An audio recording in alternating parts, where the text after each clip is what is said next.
We exist to share. Ang dahilan kung bakit ang iglesia ay pinili ng Diyos, tinawag ng Diyos, at tayo din ay iniligtas ng ating Panginoon, sapagkat nais ng Diyos na tayo ay Kanyang maging alulod ng pagpapala sa iba. Kung maalala po natin, noong first Sunday, tinalakay ko po ang dahilan kung bakit tayo tinawag ng Panginoon. Ang dahilan kung bakit tayo nabubuhay. What is the purpose of our lives? And the purpose of our lives is founded on the love of God para sa atin.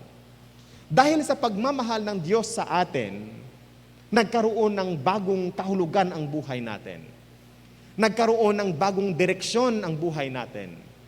Nagkaroon ng panibagong kulay ang buhay natin. Sapagkat sa ginawa ng ating Panginoong Hesus doon sa krus sa Kalbaryo, nakita natin na tayo pala ay may halaga sa ating Panginoong Diyos. Nung una ang isip po natin, nung una ang isip ko dati, na ang tao ay parang laruan lang ng Diyos. Na kung gusto ng Diyos na ikaw ay gumaling sa sakit, gagaling ka. Kung gusto ng Diyos na ikaw ay magkaroon ng karamdaman, magkaroon ka ng karamdaman. Kung gusto ng Diyos na ikaw ay papatayin ka niya, mamamatay ka. Parang tayo po ay namamanipulate o pinaglalaruan lamang ng Diyos. Kaya minsan mayroong kasabihan ang mga tao na pinaglaruan ng tadhana.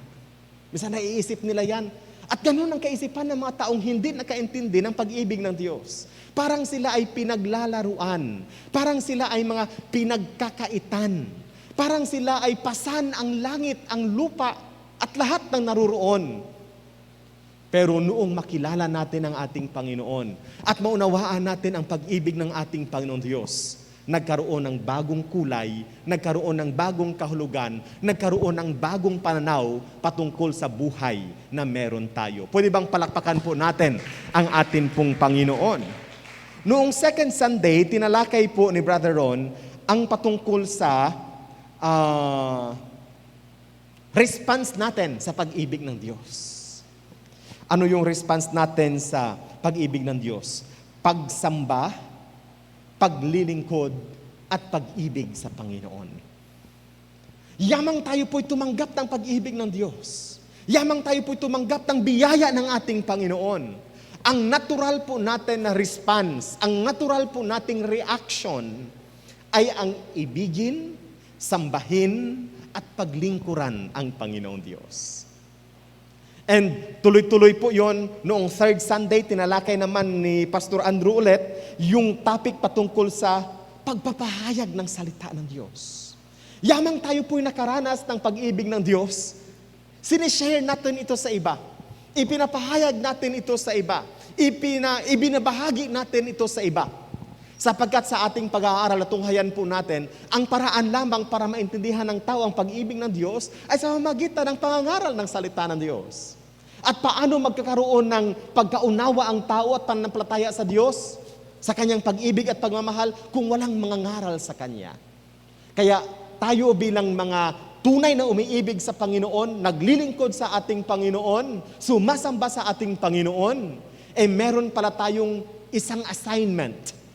At ang assignment na ito ay ang ipangaral, ituro, ipahayag ang salita ng Diyos.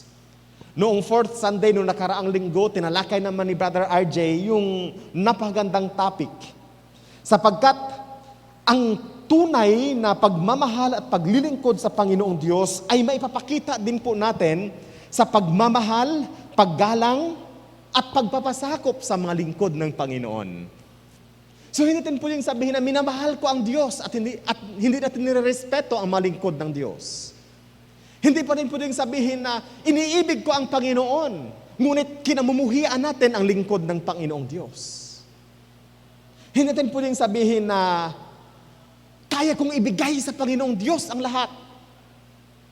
Ngunit hindi naman natin kinakalinga ang pangangailangan ng mga lingkod ng Panginoon. Sapagkat ang sinasabi ng salita ng Diyos, ang mga ngaral ng salita ng Panginoong Diyos ay nabubuhay sa pamamagitan ng pangangaral ng salita ng Diyos. So, and we really appreciate what our brethren has done noong nakariang linggo sa ating pong Pastor Appreciation Sunday. Purihin po ang Panginoon. Kaya meron akong bagong wristwatch. Salamat po sa mga kapatid na nagbigay. Nakabili ako ng wristwatch noong isang araw. Purihin po ang Panginoon. Pwede bang palapakan natin ang ating Panginoon. Hallelujah. And today, pag-uusapan po natin ang huli sa series na ito. And this is about we exist to share. Parang ito ay in relationship with the previous topics that we have discussed. Sapagkat ang salitang share ay nangangahulugang to have a portion of something with another or others. Yan pala ang gusto sabihin ng salitang share. To have a portion of something with another or others. For example, meron kang isang pirasong tinapay. Hinati mo ito, ibinigay mo sa iyong kapwa, ang tawag doon ay share. Binigyan mo siya ng portion ng meron ka. Okay? That is sharing. Okay? Ikalawa na meaning ng share ay to use something at the same time with someone else.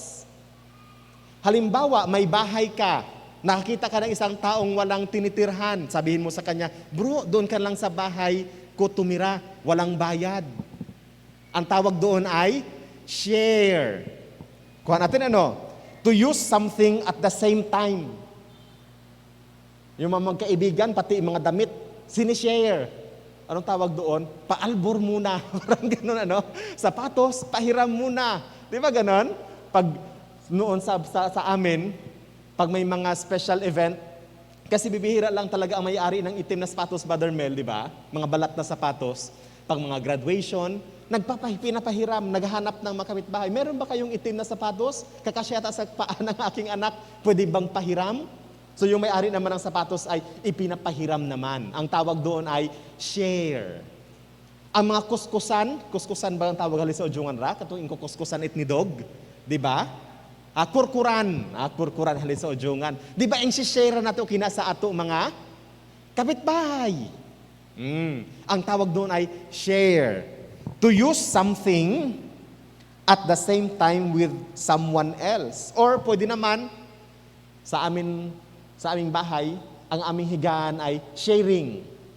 Lahat kaming magkapatid, ang lapad-lapad ng higaan namin, Brother Mel, buong pamilya kami, isang higaan lang. Nung maliliit kami, ako ang parating natatama doon sa buko ng bed, kasi dalawang bed na malaki na queen size na pinagdidikit. Doon ako parati sa may gitna, yung may buko-buko. Kaya, nasanay akong nakahiga na nakatagilid. Hanggang ngayon, pag matutulo ako nakatagilid. Kasi nga, dahil sa buko, nung bata pa lang ako. So, sinishare pati higaan. Pero pag mga toothbrush, wag namang i-share. Pag mga towel, wag namang i-share. Pag mga socks, socks? Pag mga medyas, wag naman nating i-share. Praise the Lord. Hallelujah. So may limit pala ang pag-share, Brother Mel, ano? May limit din na. Okay? So, ano pa? Maari din, sharing is doing activity with someone. Halimbawa, nakita mo ang isang tao na may binibit-bit na mabigat na bagay. Sabi mo sa kanya, akin na lang yung isa, ako na lang ang bibit-bit niyan. Ang tawag noon ay sharing the burden. Diba?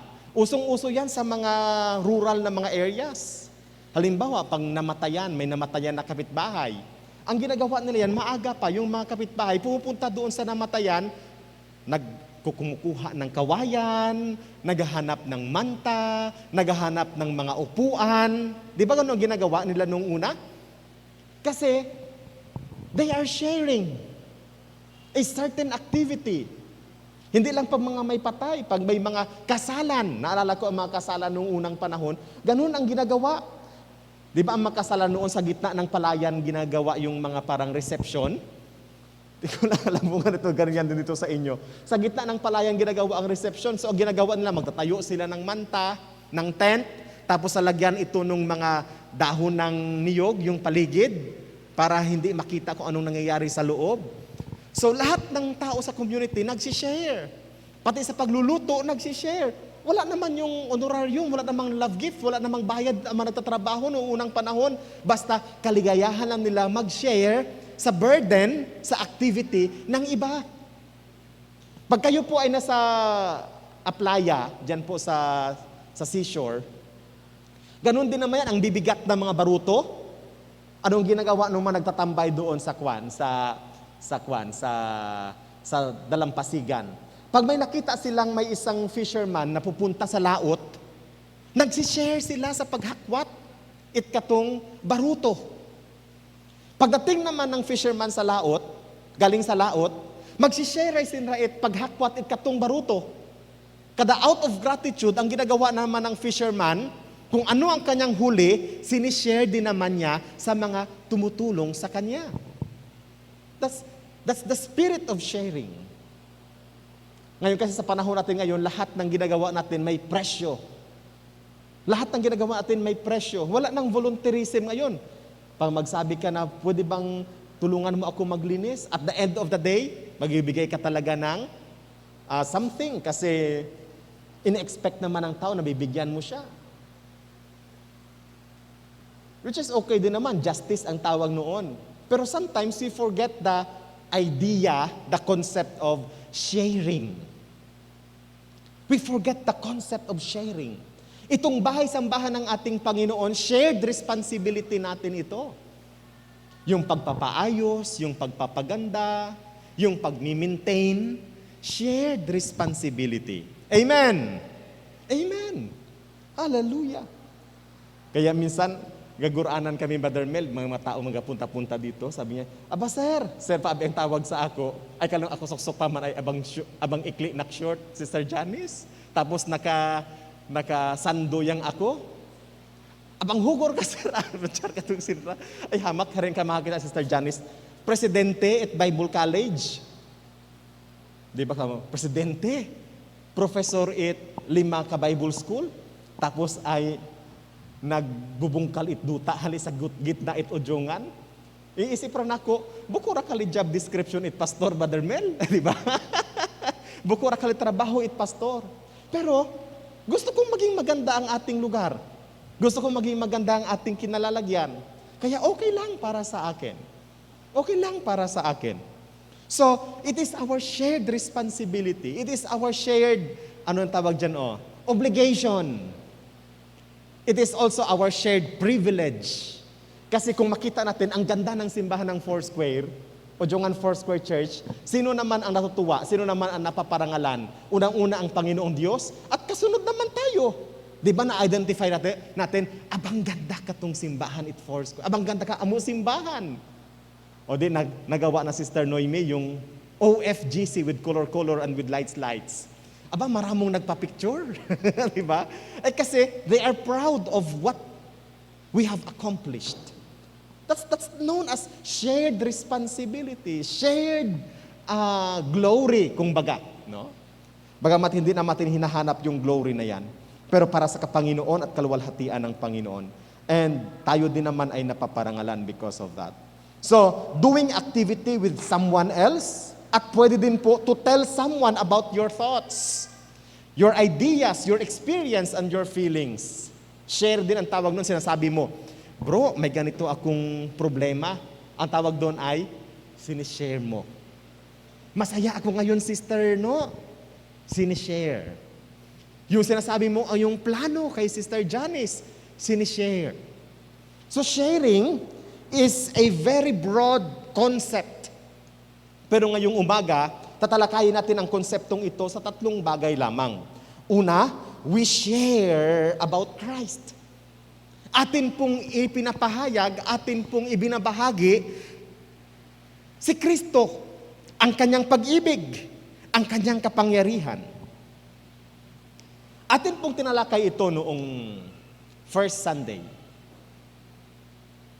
Ganon din noong third Sunday. We share about Christ.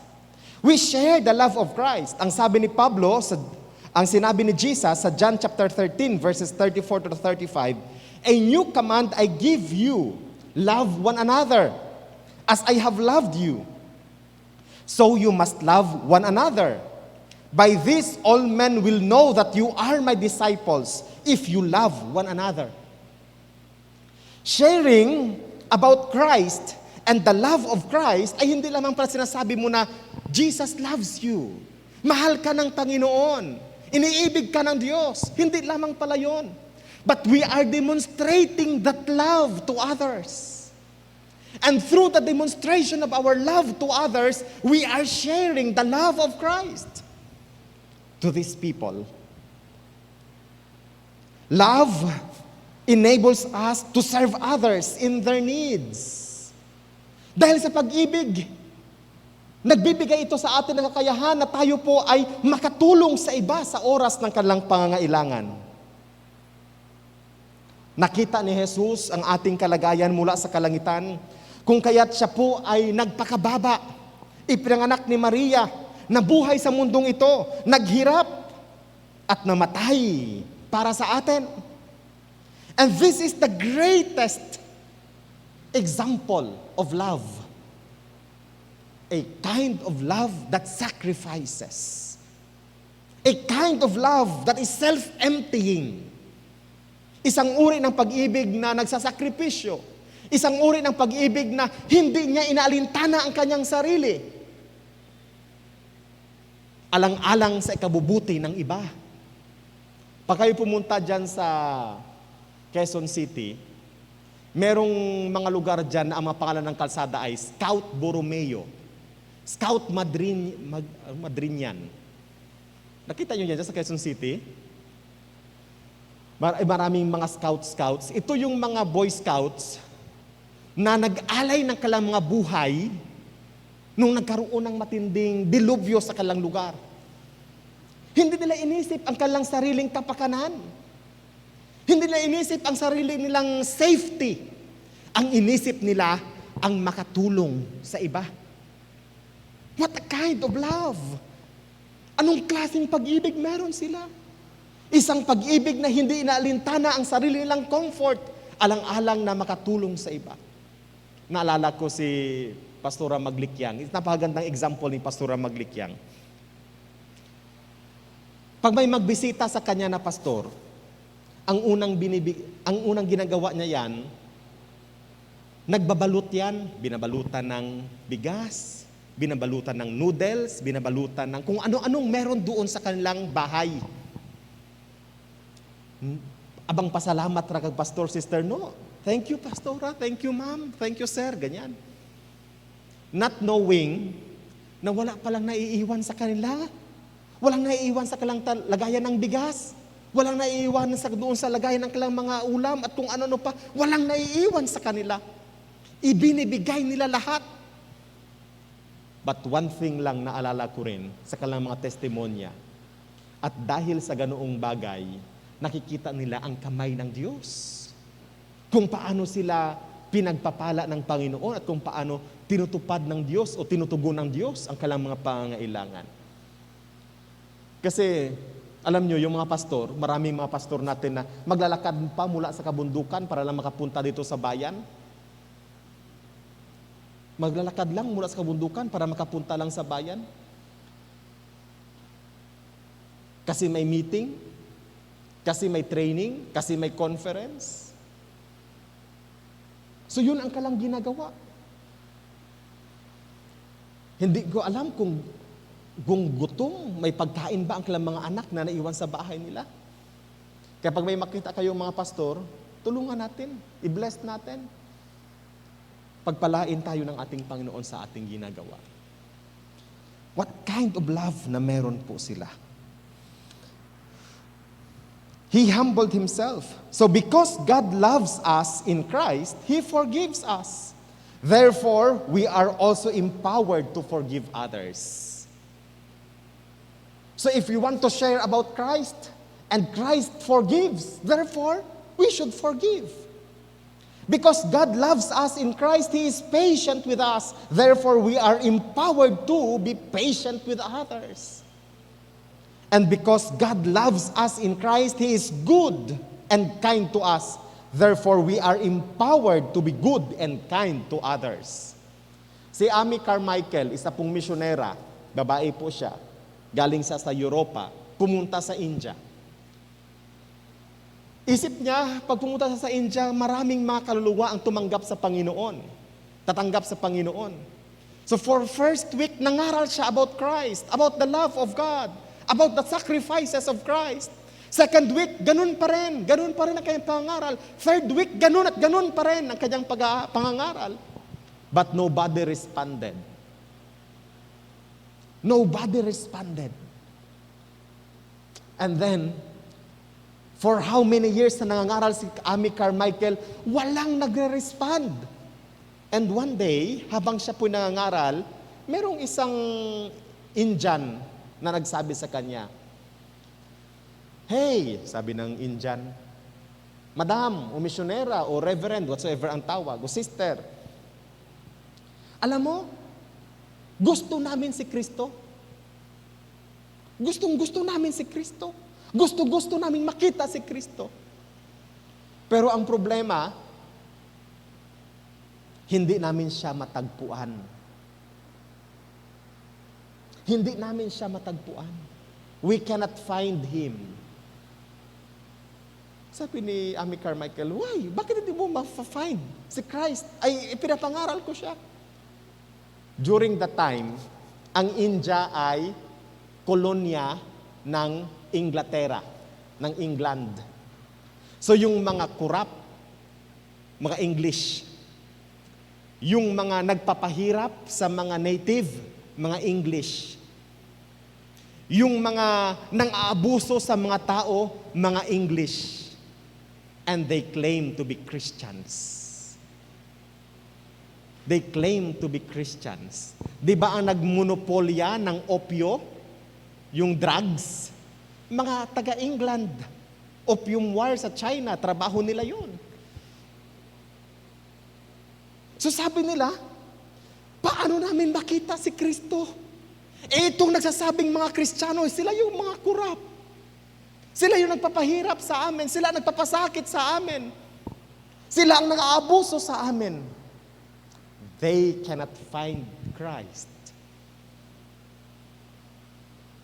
Sa mga buhay natin, if we are really recipients of the love of God, therefore we are also empowered to show and to demonstrate that love to those people who need it.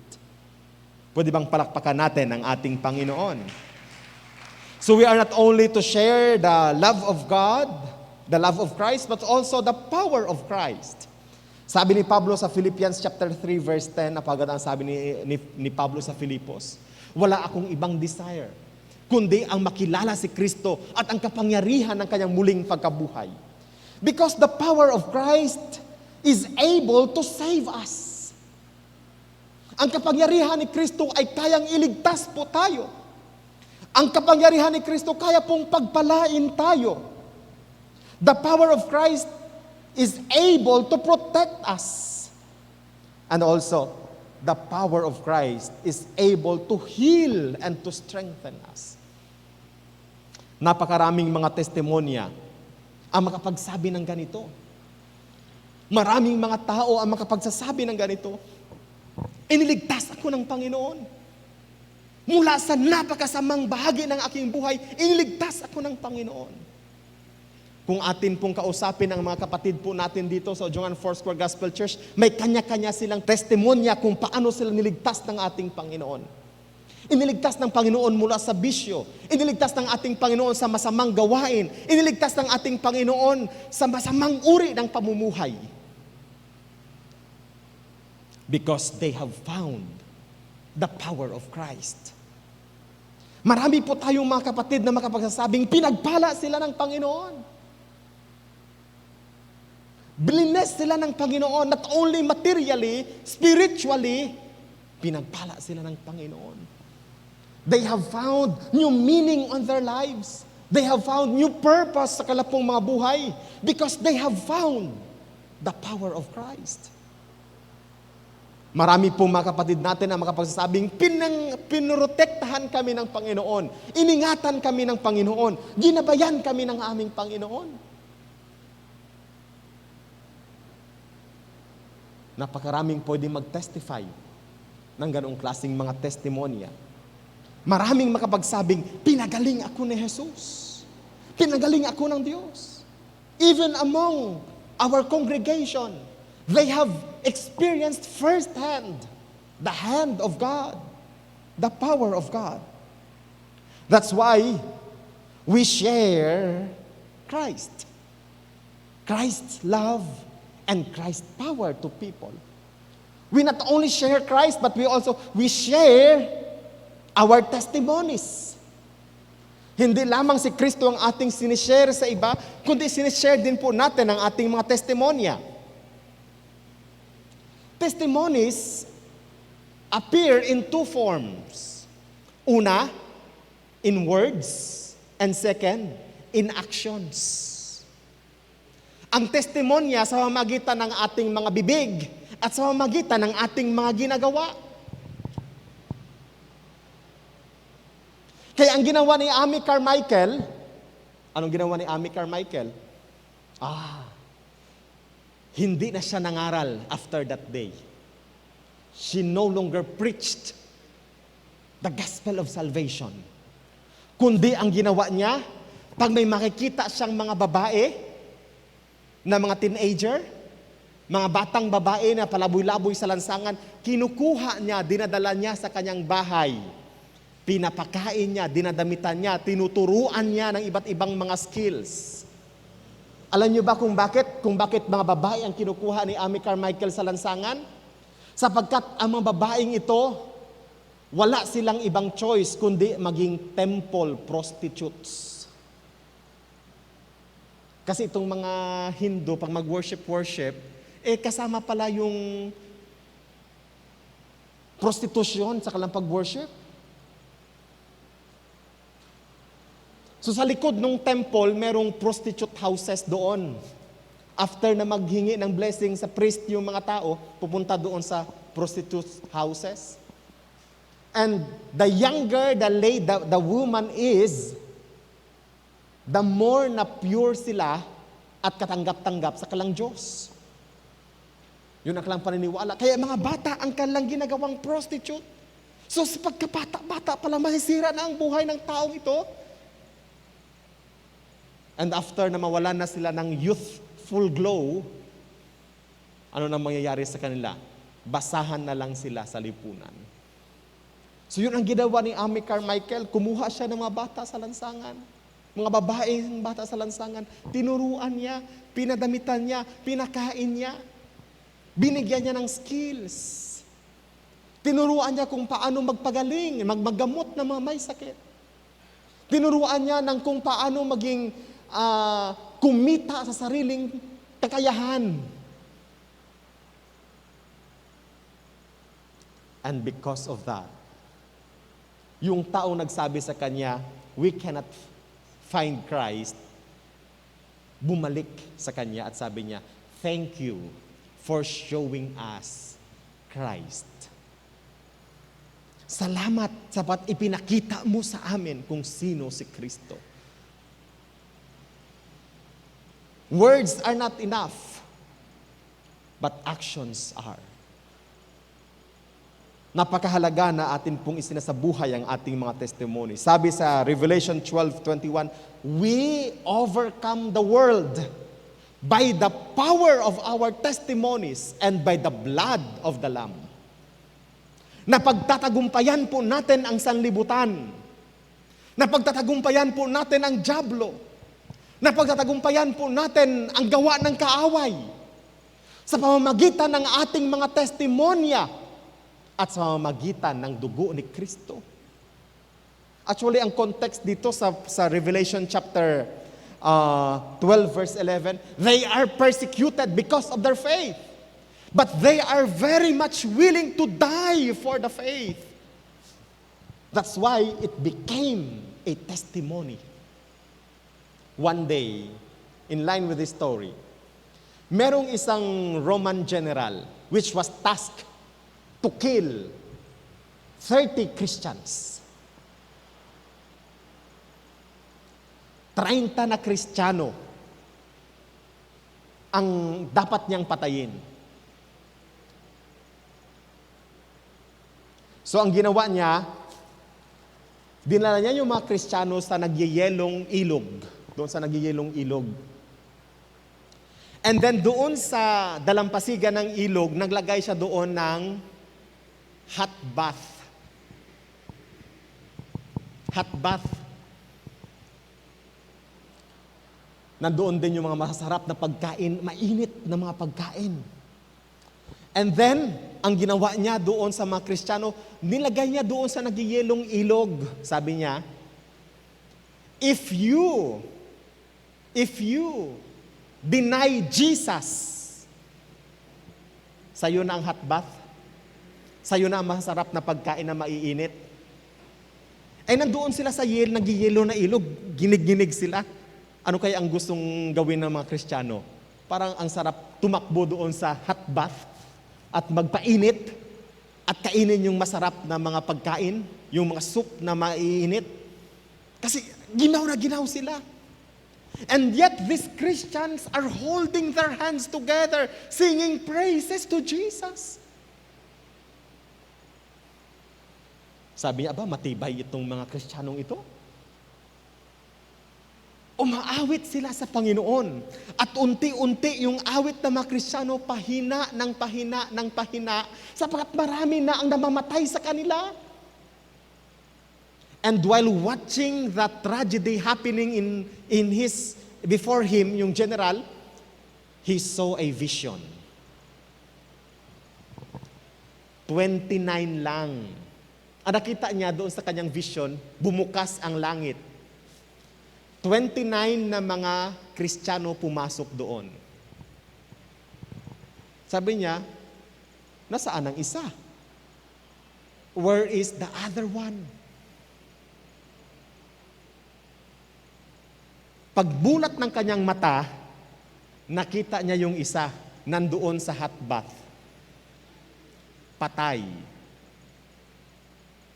Patay din, Brother Mel. Bakit patay? Ilang oras siya doon sa yelo, tapos biglang nagganon siya doon sa mainit na tubig. Nagkaroon siya ng thermal shock. Patay. Pero sa kanyang vision, nakita niya 30 ang upuan doon. Pero 29 lang ang nakapasok.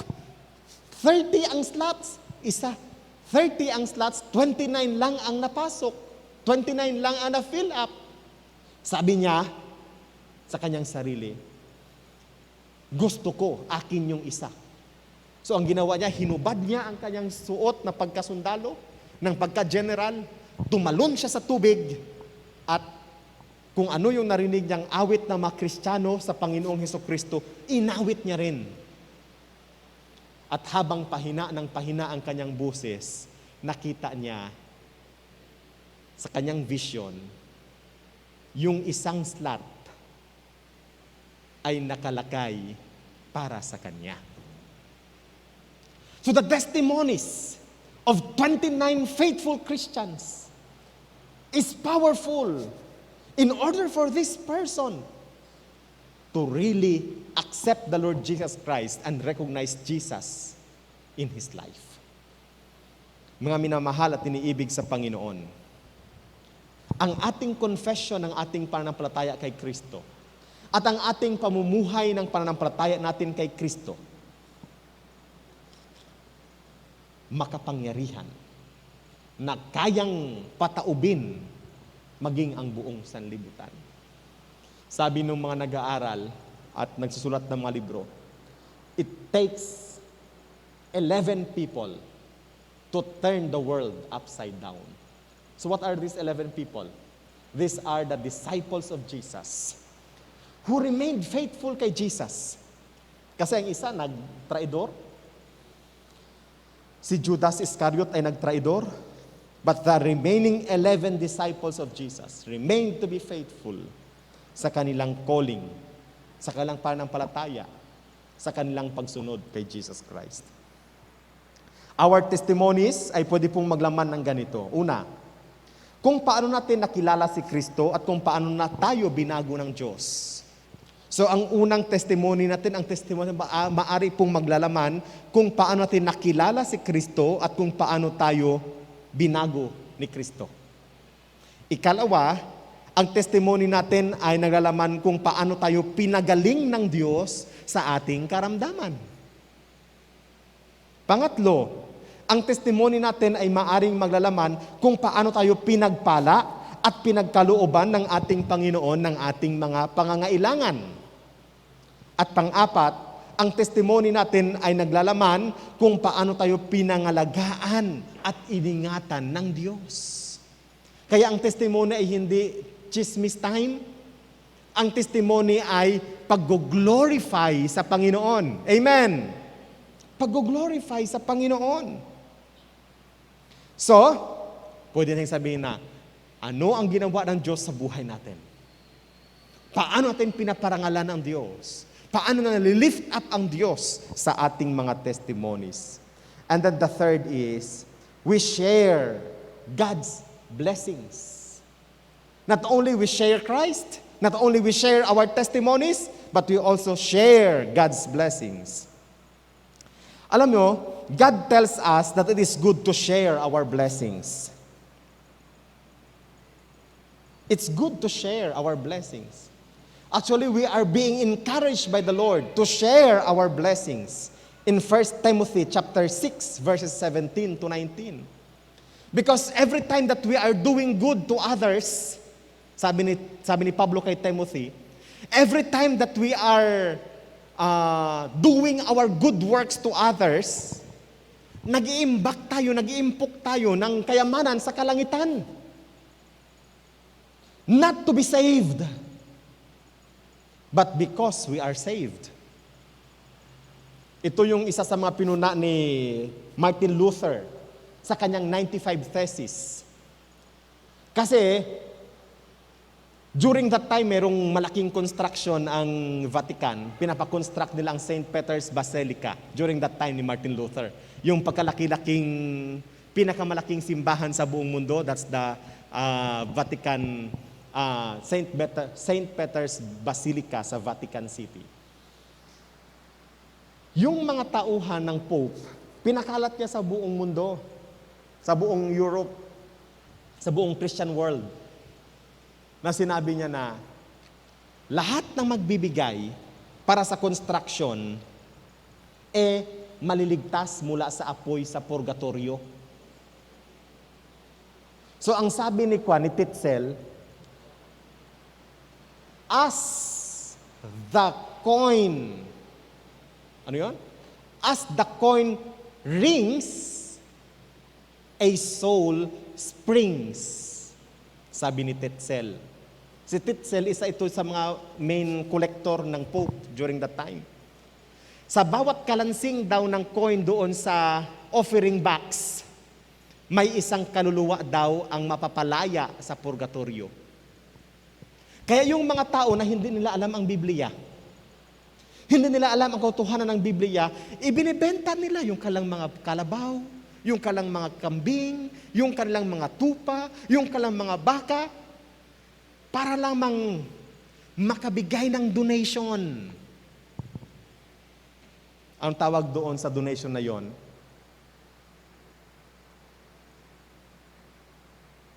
makabigay lamang ng donation sa simbahan. Kasi isip nila, pag sila ay magbigay ng donation sa simbahan, yung kanilang kamag-anak na makasalanan, masama, maliligtas. Maliligtas. Ngayon, ang Apostol Pablo, dito po sa 1 Timothy chapter 16, verses 17 to 19, ay nagpaalala kay Timothy, turuan mo ang mga kapatid na maging matulungin sa kapwa, sapagkat umiimpok sila ng kayamanan sa langit. Actually, hindi naman yun para sa kaligtasan ang tinutukoy ni Pablo, kundi upang ang tao ay mawalay sa kanilang dependence sa yaman at sila ay maging dependent sa Panginoon. Yun ang point. Kaya sa ating pagbibigay, kung alam nyo ang doktrina ng pagbibigay ng tithes, isa sa mga dahilan kung bakit tayo nagbibigay ng tithes, in order for us to become dependent on God. Yan ang dahilan kung bakit tayo nagbibigay ng ikapo.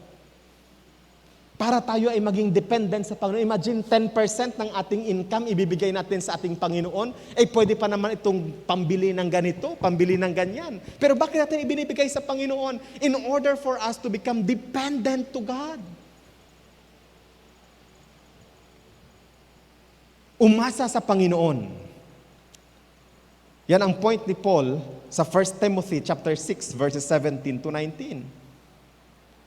So if we really understand sharing God's blessing to others, the concept of this, therefore, we can experience these benefits. First, what are the benefits? When we give, we help others. Kung tayo po ay nagbibigay, nakakatulong tayo sa iba. May mga tao na hirap sila. Pero dahil sa kaunting tulong na kailang natanggap, nagawa nila ng paraan o nagawa nila yung nais nilang gawin. One day sa Bible school kasi wala naman akong support sa aking magulang, sister, noon ako nag-aaral sa Bible school. Wala din akong sponsor.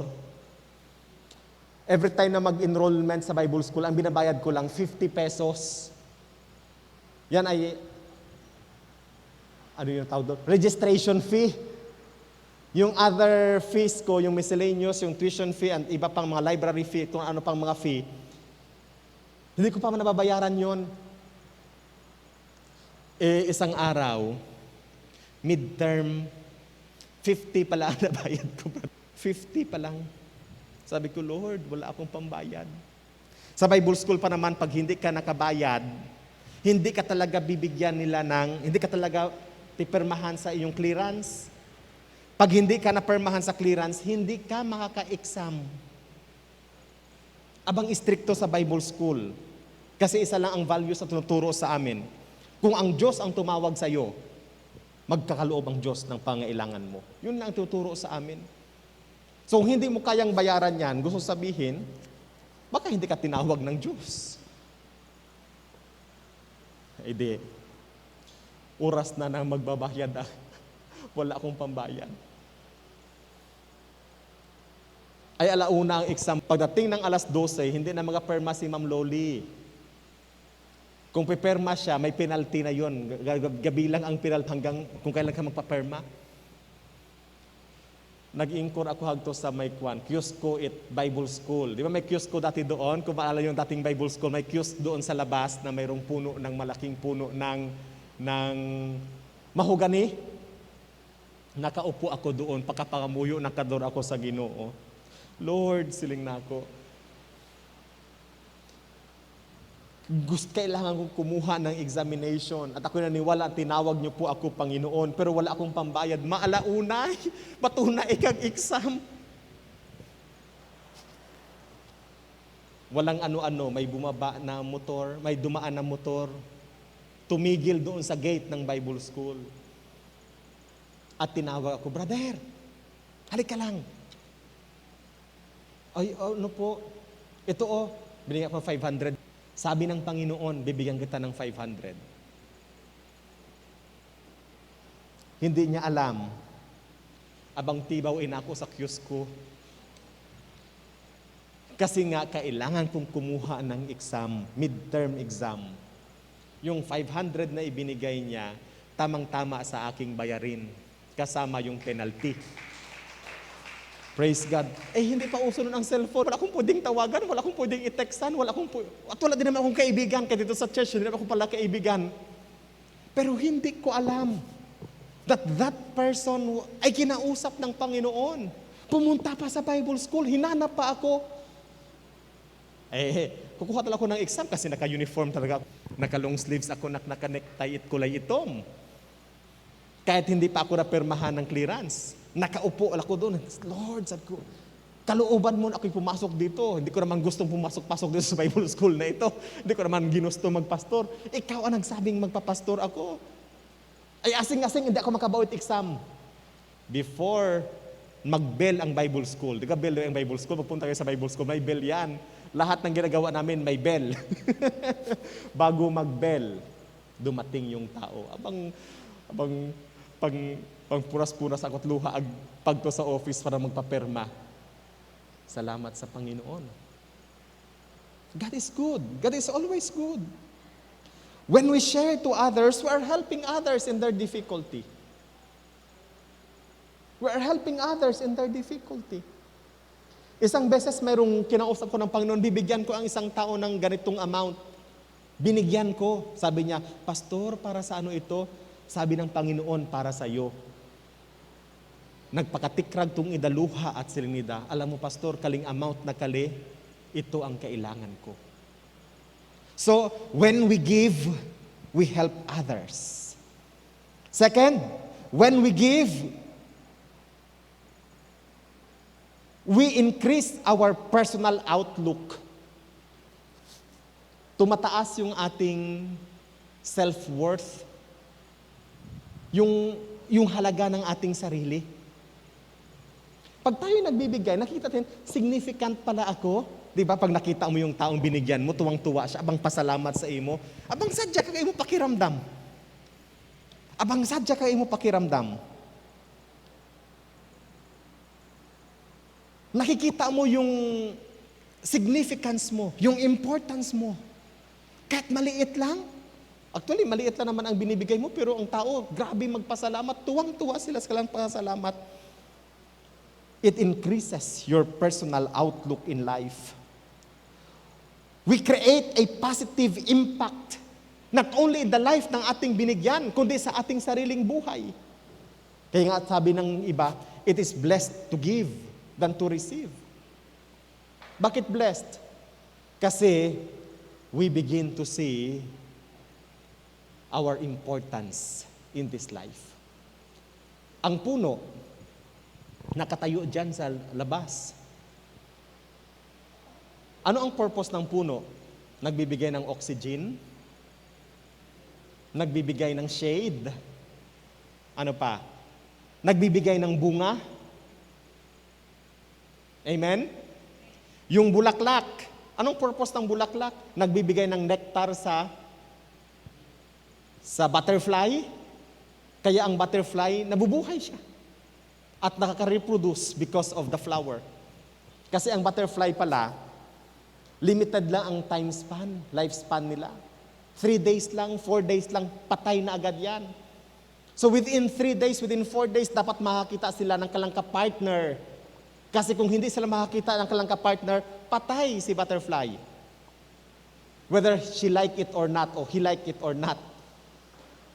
So, in order para siya maging strong, para makahanap ng kanyang partner, kailangan niya magsipsip ng bulaklak, ng nectar. May purpose ang lahat. To give. Tayo din naman. We will find our purpose through giving. Hindi ko sinasabi sa church ang pagbibigay lang. Pwede kang magbigay sa iyong kamag-anak, sa iyong kaklase, sa ating community, sa church, sa ating family. Why? Because it helps others. It increases our personal outlook. And also, it begets more giving. Pag ikaw ay nagbibigay, makakatanggap ka rin. Di ba kinang Sanrukan, yung human ka ng Sanrukan Festival eh. Pag nagsasanrukat imusuya sa imo kapitbahay, pag sinauli sa iyo yung kanyang lagayan, may laman din. May laman din. Asanrukan raka. Giving begets more giving. When people see others being generous and sharing their blessing, they are also more inclined to do the same. Pag nakita nila, ay, nagbigay si ganito, nagbigay si ganyan. Gusto din nila makapagbigay. Why? Because setting an example of giving can also be a good model for others. So if you want to see a world that is more generous and more charitable, more hospitable, then it must start with us sharing our blessings, with someone else. Iba-iba ang paraan ng pag-share. Iba't iba ang paraan ng pagbibigay. We share Christ, we share our testimonies, and we share our resources, the blessings that come from God. Mga minamahal sa ating Panginoon. Kung basahin po natin sa Romans chapter 12 verse 13, ang sabi ng Panginoon ay ganito, contribute to the needs of the saints and seek to show hospitality. Tumulong tayo sa pangailangan ng mga kapatid. Sa Hebrews chapter 13 verse 2, ang sabi ng salita ng Diyos, do not neglect to show hospitality to strangers, for thereby some have entertained angels unaware. Hindi lamang pala sa mga kapatid tayo tumutulong, kahit sa hindi natin kakilala, tayo'y patuloy na tumulong. Why? Because this shows the goodness, the mercy, and the faithfulness of God sa ating buhay.